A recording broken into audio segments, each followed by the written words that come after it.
दोस्तों, भारत सरकार ने एक ऐसे प्लान को मंजूरी दी है जिससे ये माना जा रहा है कि आने वाले कुछ सालों में सोलर पीवी सेल की मैन्युफैक्चरिंग के लिए इंडिया 93,000 करोड़ के इन्वेस्टमेंट हासिल कर सकता है और ये सब होगा अंडर PLI स्कीम।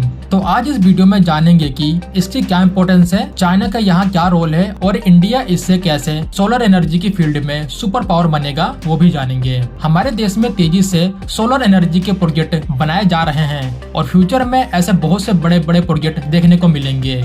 लेकिन अभी के टाइम सबसे बड़ी दिक्कत इस बात की है कि जो भी हमने सोलर एनर्जी के प्रोजेक्ट बिल्ड किए हैं उनमें यूज होने वाले सोलर पीवी सेल को हमने मोस्टली चाइना से इंपोर्ट किया है।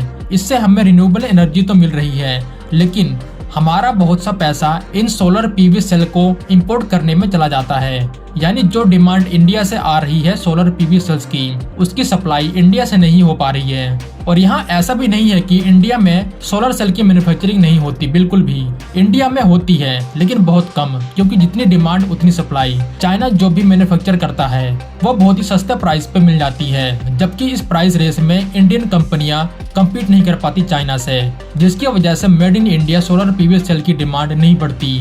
अगर डिमांड नहीं बढ़ेगी तो सप्लाई करने के लिए मैन्युफैक्चरिंग कैपेसिटी को कैसे बढ़ाएंगी कंपनियां। इसीलिए इंडिया ने Chinese made solar PV cell के ऊपर इंपोर्ट ड्यूटी लगा रखी है। जून 2022 को power minister RK Singh ji ने कहा था कि मॉड्यूल सोलर सेल के ऊपर जो ड्यूटी लगाई है वो जारी रहेगी, क्योंकि हम इंपोर्ट नहीं करना चाहते चाइनीज सोलर सेल।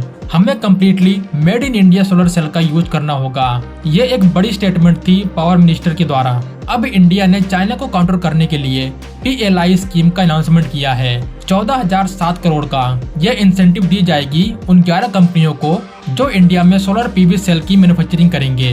गवर्नमेंट का यहाँ टारगेट है 39,600 मेगावाट के made in India solar cell को प्रोड्यूस करना।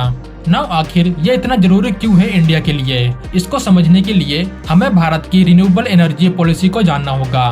भारत का यहाँ पे इंटरनेशनल क्लाइमेट कमिटमेंट है कि 2030 तक इंडिया 500 गीगावाट की एनर्जी प्रोड्यूस करेगा रिन्यूएबल सोर्स से।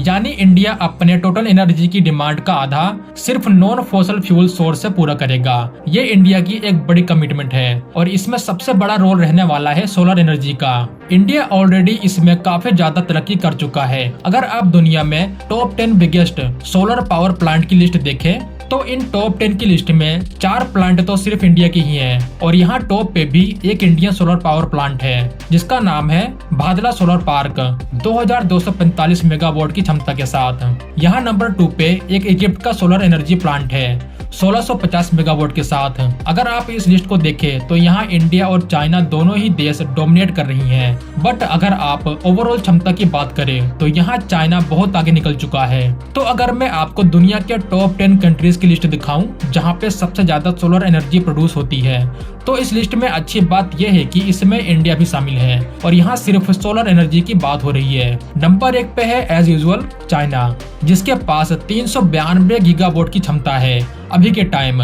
सेकेंड पोजीशन पे बहुत पीछे रह गया है अमेरिका, जिसके पास 145.7 गीगावाट की क्षमता है। थर्ड पे है जापान 84.9 गीगावाट के साथ।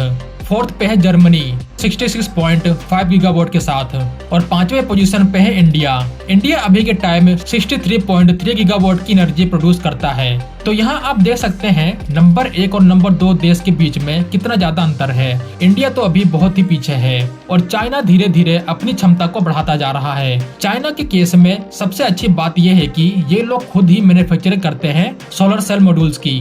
यहाँ की सरकार बहुत ही ज्यादा सब्सिडी देती है यहाँ के मैन्युफैक्चरर्स को और इसीलिए यहाँ की पावर कंपनियों को इसे बाहर से इंपोर्ट नहीं करना पड़ता। इवन अगर कई केस में 1 या 2% का प्रॉफिट भी होता है बाहर से इंपोर्ट करने में, तो फिर भी चाइनीज कंपनियां अपने ही देश में बनी हुई प्रोडक्ट को यूज करना पसंद करती हैं, जबकि इंडियन कंपनियां 1 या 2% के प्रॉफिट के लिए बाहर से इंपोर्ट करना पसंद करती हैं। और ये सिर्फ चाइना की बात नहीं है और यहाँ पे आप एशिया के बाकी के देशों को भी देख सकते हैं, जैसे जापान और साउथ कोरिया।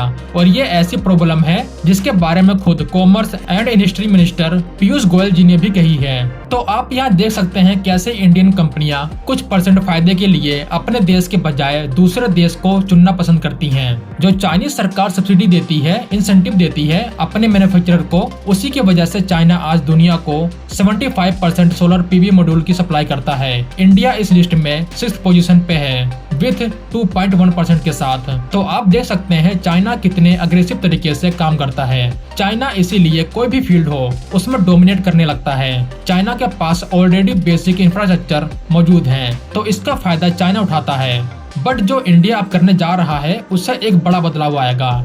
इंडिया की सरकार PLI स्कीम के जरिए बहुत से सेक्टर में इंसेंटिव प्रोवाइड कर रही है और इसका फायदा बहुत सी इंडियन और फॉरेन कंपनियां उठा रही हैं। ये ऐसी स्कीम है जिसको हमने मजबूरी में स्टार्ट किया क्योंकि हमें तो लगा था कि हमारे पास चीप लेबर है। इंडिया एक डेमोक्रेसी है। GST को इम्प्लीमेंट करके हम टैक्स सिस्टम को और आसान बना रहे हैं, तो कंपनियां तो खुद आएंगी इंडिया में इन्वेस्ट करेंगी। इंडियन कंपनी भी चाइना से निकलकर आएंगी इन्वेस्ट करेंगी। बट ये इंडिया की स्ट्रेटजी सफल नहीं रही। 1 या 2% प्रॉफिट के लिए इंडियन कंपनियां चाइना से इंपोर्ट करना पसंद करती हैं, वहां से मैन्युफैक्चरिंग कराती हैं। तो फाइनली चाइना को काउंटर करने के लिए इंडिया को PLI स्कीम को लॉन्च करना पड़ा और इस स्कीम के तहत इंडिया बहुत से इन्वेस्टमेंट हासिल कर रहा है, खास करके इलेक्ट्रॉनिक सेक्टर में। इसी स्कीम के अंडर इंडिया में सबसे बड़ा सेमीकंडक्टर चिप मैन्युफैक्चरिंग का प्लांट लगने वाला है गुजरात में, जिसको वेदांता डेवलप करेगी ताइवानी कंपनी फॉक्सकॉन के साथ मिलकर। ये पॉसिबल तभी हुआ जब इंडिया ने 76,000 करोड़ के इंसेंटिव प्लान का अनाउंसमेंट किया। सिर्फ वेदांता ही नहीं, और भी बड़ी बड़ी बाहर और इंडियन कंपनियां हैं जो इस PLI स्कीम का फायदा उठाना चाहती हैं। तो इसका फायदा तो हुआ है इंडिया को। सेमीकंडक्टर एक बहुत ही महत्वपूर्ण कंपोनेंट है आज के टाइम में, जो सभी इलेक्ट्रॉनिक डिवाइस में यूज होता है। ठीक उसी तरह इंडिया अब अपने सोलर एनर्जी के लॉन्ग टर्म विजन के लिए PLI स्कीम को इम्प्लीमेंट करने जा रहा है। मिनिस्ट्री ऑफ पावर का कहना है इससे इंडिया 93,000 करोड़ के इन्वेस्टमेंट को हासिल करेगा। लगभग 1 लाख डायरेक्ट और इनडायरेक्ट जॉब क्रिएट होंगी इससे इंडिया अगले 3 सालों में 48 गीगावाट की डोमेस्टिक सोलर मॉड्यूल मैन्युफैक्चरिंग की कैपेसिटी हासिल करेगा, जो कि एक बड़ी कामयाबी होगी इंडिया के लॉन्ग टर्म विजन के लिए।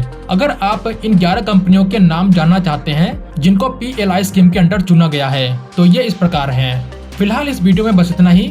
मिलते हैं एक नई वीडियो के साथ, तब तक के लिए जय हिंद दोस्तों।